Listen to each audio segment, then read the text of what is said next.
আজকের আলোচনা অনুগল্পের গুরুত্ব বাড়ছে কেন।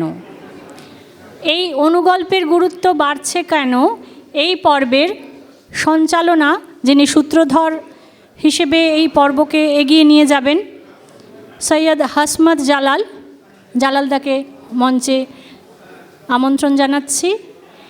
এই পর্বে যারা রয়েছেন আলোচক সুমিত কুমার বড়ুয়া, বিশ্বদীপ চক্রবর্তী, উমাদাস ভট্টাচার্য, স্বাতী গুহ, বরেন্দু মণ্ডল, রামকুমার মুখোপাধ্যায়। এদের প্রত্যেককে মঞ্চে আসন গ্রহণ করতে অনুরোধ জানাচ্ছি। আমাদের এই পর্বের আলোচনা সভা অনুগল্পের গুরুত্ব বাড়ছে কেন। এখন সভার পক্ষ থেকে মনে করা হচ্ছে অনুগল্পের গুরুত্ব বাড়ছে। কেউ কেউ মনে করতেই পারেন যে না, অনুগল্পের গুরুত্ব বাড়ছে না বা বাড়েনি তেমন। তারাও সেদিক থেকে বলবেন, সেই স্বাধীনতা বক্তাদের থাকবে। তবে আমরা যদি বাংলা ভাষার কথা বাদ দিই তাহলে দেখব সারা বিশ্বে অনুগল্পের জনপ্রিয়তা বেড়েছে, যেটাকে ফ্ল্যাশ ফিকশন বলা হয়। ব্রিটেনে যেমন ন্যাশনাল ফ্ল্যাশ ফিকশন ডে উদযাপিত হয়, নিউজিল্যান্ডেও জাতীয় অনুগল্প দিবস ওই একই আর কি, ন্যাশনাল ফ্ল্যাশ ফিকশন ডে উদযাপিত হয়। ফলে এমনকি পুরস্কারও তো দেয়া হচ্ছে। ম্যান অফ বুকার পুরস্কার দেয়া হয়েছে মার্কিন লেখক ডেভিস, কি যেন ডেভিস, আমি পরে হয়তো বলবো নামটা, তিনি Livia Davis, correct, Livia Davis পেয়েছেন।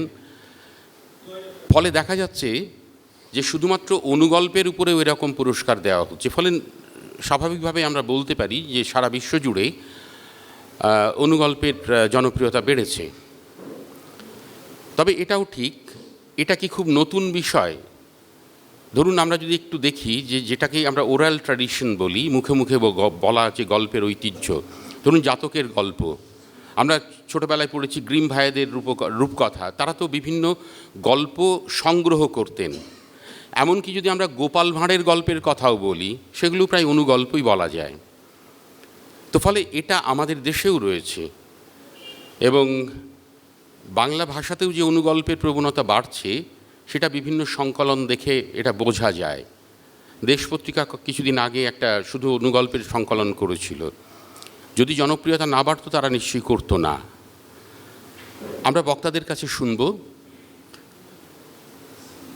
তবে আবারও বলছি যে অনুগল্পের এই জনপ্রিয়তা বা প্রচলন বা যাই বলি না কেন, এটা কিন্তু খুব সাম্প্রতিককালীন নয়, বহু বছরের পুরনো।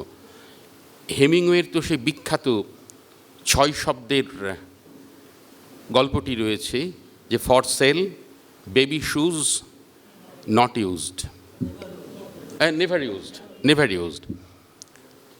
হেমিংওয়ে প্রচুর ছোট গল্প লিখেছেন, তবে অনেকে মনে করেন যে 1000 শব্দের নিচে হতে হবে অনুগল্পকে। তা নিয়ে হয়তো কারোর দ্বিমত থাকতে পারে, আমরা বক্তাদের কাছে শুনবো সেসব কথা। আমি প্রথমে ডাকছি সুমিত কুমার বড়ুয়াকে তার বলার জন্য।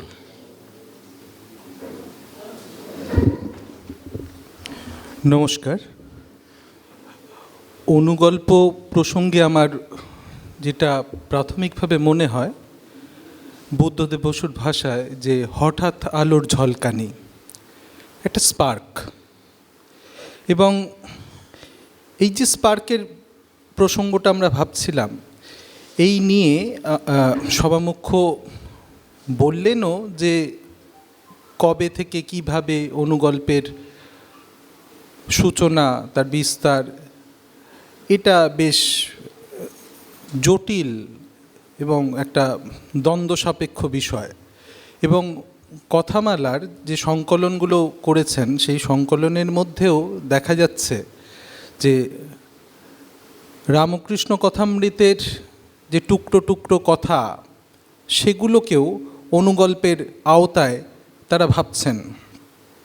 আবার কোনো কোনো গল্পের যে আয়তন, সেই আয়তন স্যার বললেন 1000 শব্দ মোটের উপর, কিন্তু সব যে হাজার শব্দের মধ্যেই বাঁধা গেছে এমনটি নয়, কারণ বাঁধনকে অস্বীকার করবার জন্যই তো লেখকরা আছেন। তারা তো বারবার পথ খুঁজবেন। সেখানে জাতকের গল্পের অনুষঙ্গ বললেন, ঈশপের গল্পগুলো যে একটা নিটোলত্ব তৈরি করছে, বা সুবিখ্যাত বনফুলের যে গল্পগুলো, নিমগাছি ধরুন, কিন্তু আবার সেই একই জায়গায় ফিরে আসছে যে এই গতায়াতগুলো আগে কোনো কোনো ক্ষেত্রে প্রশ্নপত্রও হতো, মাধ্যমিক বা উচ্চ মাধ্যমিকের প্রশ্নপত্রেও আগে একটু পাকা স্কুল যারা তারা দিতেন যে এই ছোট গল্পের সঙ্গে গীতি কবিতার যোগ কী বা গীতিধর্মী হয়ে উঠছে কি না। আমার কেন জানি না মনে হয় যে এই অনুগল্পের সঙ্গে যদি আমরা ভাবতে পারি সেরকম সিদ্ধির এই হেমিংওয়ের প্রসঙ্গে আরও বেশি করে আমার মনে হচ্ছে যেটা, যে কোথাও কি অদূর ভবিষ্যতে সেটা হাইকুর কাছাকাছি যাবে। কারণ অনেক না বলা কথা, সেই কথাগুলোকে অনুগল্প কি নিজের মধ্যে ধারণ করতে পারবে, এবং তার যে সম্ভাবনা আছে সেটা অনুগল্প যারা চর্চা করছেন তাদের লেখার মধ্যে সেই ইঙ্গিত কিন্তু রয়েছে বলে আমার মনে হয়। এবং যে স্মার্টনেস ছোট গল্পের প্রাণ, অনুগল্পের বটেই, সেটা তো আমরা রবীন্দ্রনাথের ক্ষতিপূরণ কবিতার মধ্যেই সেটা পাই, যে কল্পনাটি গেল ফাটি হাজার গীতে। এই গীতিময়তা, তার দুরূহতা, সারল্য সত্ত্বেও এই কল্পনার যে বিশাল ডোম, যে বৃত্ত, তার কণায় কণায় ছড়িয়ে পড়ার যে দ্যুতি, সেটা বোধহয় অনুগল্পের একটা বৈশিষ্ট্য বা তার লক্ষণ হতে পারে। রবীন্দ্রনাথের কথাই মনে হচ্ছে, খনিকা কাব্যগ্রন্থের উদযাপন কবিতাটি, ধরণীর পরে শিথিল বাঁধন, ঝলমল দিন করিস যাপন, শিশির যেমন ছুঁয়ে থেকে দোলে শিরিষ ফুলের অলোকে। এই ঝকঝকে, স্মার্ট, উজ্জ্বল এবং বহু দ্যুতিময় ব্যঞ্জনা অনুগল্প নিজের মধ্যে ধারণ করতে পারে। এটুকুই আমার বলার। ধন্যবাদ। ধন্যবাদ সুমিতকে। উনি যেটা বললেন যে অনুগল্প কি তাহলে হাইকুর মতো বা কবিতার রূপ নেবে,